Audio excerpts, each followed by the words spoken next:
하나님께서 우리 인간을 구원하시는 방법이 하나님이시니까 그냥 자기 맘대로 우리 인간을 구원하신 것이 아닙니다. 합법적인 절차와 방법으로 우리 인간을 구원하셨습니다. 하나님은 공의의 하나님이시거든요. 하나님께서 당신이 말씀하신 그 말씀 자체도 하나의 법이에요. 자기라고 그것을 무시할 수 없는 겁니다. 인간을 구원하기 위해서도 이 절차와 방법이 있는데 하나님의 아들이라고 하는 그 신분으로 오신 겁니다. 그럼 하나님이 결혼을 해가지고 아들을 낳은 거냐? 이게 아닌 거죠. 우리 인간들이 이해하기 쉽도록 하기 위해서 하나님의 아들이라고 하는 그런 존재로 오신 겁니다. 하나님은 영이시기 때문에 우리 인간의 눈으로 볼 수가 없어요. 하나님을 우리에게 보여주기 위해서 육신을 입고 이 땅에 보내셨는데 그냥 보낼 수가 없잖아요. 아들이라는 이름으로 보낸 거예요. 아들은 아버지와 동질이라는 겁니다. 아들이 있다라고 하는 건 뭐예요? 분명히 그 아버지가 있다는 거죠. 하나님의 아들 예수를 이 땅에 보내신 것은 아들을 보고 하나님 아버지를 만나라라고 하는 거예요. 자, 그러다 보니까 예수님께서 어떤 얘기를 하냐면은 나와 아버지는 하나이시다. 내가 아버지 안에 거하고 아버지께서 내 안에 계심을 믿으라. 유일신 사상으로 충만한 유대인들에게 있어서 예수의 이 발언은요, 신성모독죄예요. 이 죄로 인해서 예수님은 십자가 달려 죽게 됩니다. 유대인들이 대답하되 우리에게 법이 있으니 그 법대로 하면 저가 당연히 죽을 것은 저가 자기를 하나님 아들이라 함이니이다. 예수가 당연히 죽어야 된다는 거예요. 왜? 자기가 하나님의 아들이라고 신성모독죄를 지었기 때문에. 성경을 쭉 보면은요, 예수를 아는 것이 하나님을 아는 것이다. 예수를 본 것이 바로 하나님을 본 것이다. 또 예수를 믿는 것이 하나님을 믿는 것이고 예수를 영접하는 것이 하나님을 영접하는 것이다. 예수는 하나님과 동질이라는 거죠. 자, 그 다음에 또 중요한 건 뭐냐면요, 죄가 없으신 분이 오셔야 되는 거예요. 자, 인간의 죄를 담당하고 인간을 죄로 인한 저주와 멸망에서 사망에서 구원하기 위해서 오시는 분이라고 한다면은 죄를 이길 수 있는 죄와 무관한 분이 오셔야 된다는 거예요.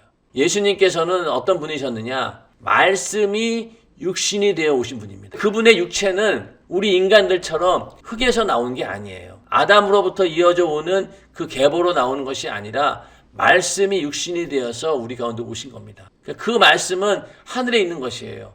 우리 땅에 있는 것이 아니죠.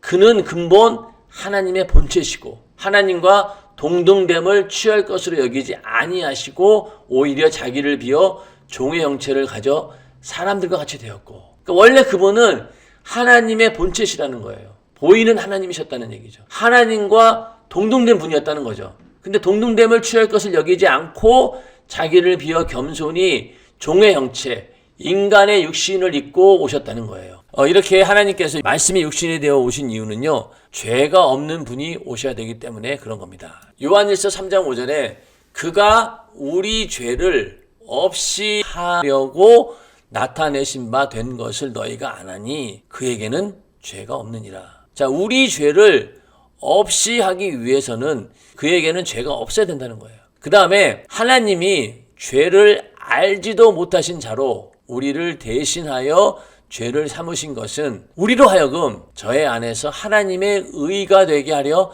하심이니라. 죄 없는 자가 우리 죄를 대신 짊어지고 죽으셨기 때문에 우리가 의롭게 되었다라는 그런 말이죠. 자, 그 다음에 그러나 인자가 땅에서 죄를 사하는 권세가 있는 줄을 너희로 알게 하려 하노라. 예수님은 죄가 없는 분이기 때문에 죄를 사해 줄 수 있는 권세가 있다는 겁니다.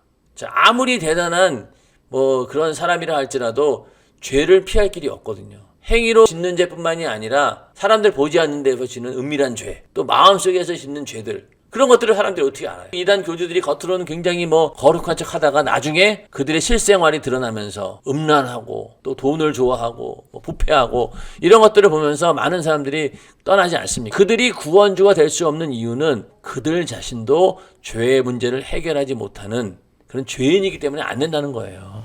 그냥 절대로 예수 외에는 구원주가 없는 것이 왜 그러느냐? 바로 죄가 없는 분은 예수밖에 없으시니까. 그래서 그분이 육신을 입고 오셔서 우리 인간의 죄를 담당할 때 비로소 우리 인간의 죄를 대신 살 수 있다라고 하는 겁니다.